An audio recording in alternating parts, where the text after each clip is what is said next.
அனைவருக்கும் வணக்கம். என் லைஃப்பில் இந்த மாதிரி ஒரு பெயின்ஃபுல்லான ஒரு சுச்சுவேஷனை நான் ஃபேஸ் பண்ணதே கிடையாது.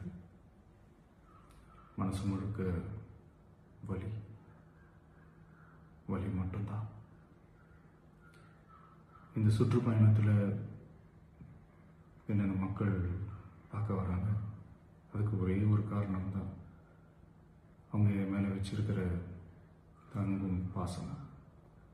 அந்த அன்புக்கும் பாசத்துக்கும் நான் எப்பவும் கடமைப்பட்டிருக்கிறேன். அதனால தான் இந்த சுற்றுப்பயணத்தில் மற்ற எல்லா விஷயங்களையும் தாண்டி மக்களுடைய சேஃப்டி, அதில் எந்த காம்ப்ரமைஸும் பண்ணிடக்கூடாதுன்றதுக்காக தான் அது என் மனசில் ரொம்ப ஆழமாக இருக்கும் அந்த எண்ணம்.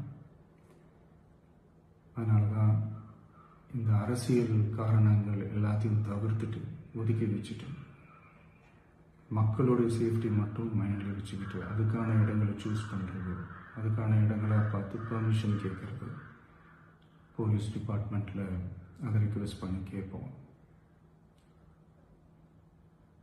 ஆனால் நடக்கக்கூடாதது நடந்துருச்சு. ஆனால் மனுஷன் தானே. அந்த நேரத்தில் அத்தனை பேர் பாதிக்கப்பட்டு இருக்கும்போது எப்படி அந்த ஊரை விட்டுட்டு என்னால் கிளம்பி வர முடியும்?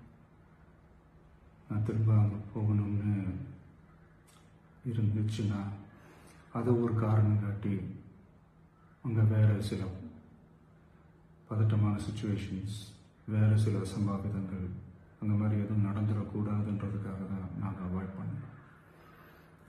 இந்த நேரத்தில் சொந்தங்களை இழந்து தவிக்கிற அத்தனை குடும்பங்களுக்கும் என்னுடைய ஆழ்ந்த இரங்கலை தெரிவிச்சுக்கிறேன். எனக்கு தெரியும், என்ன சொன்னாலும் இது ஈடையாகாதுன்னு எனக்கு தெரியும்.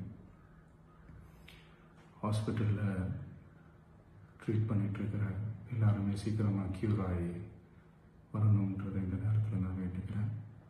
கூடிய சீக்கிரமே உங்கள் எல்லாரையும் நான் சந்திக்கிறேன்.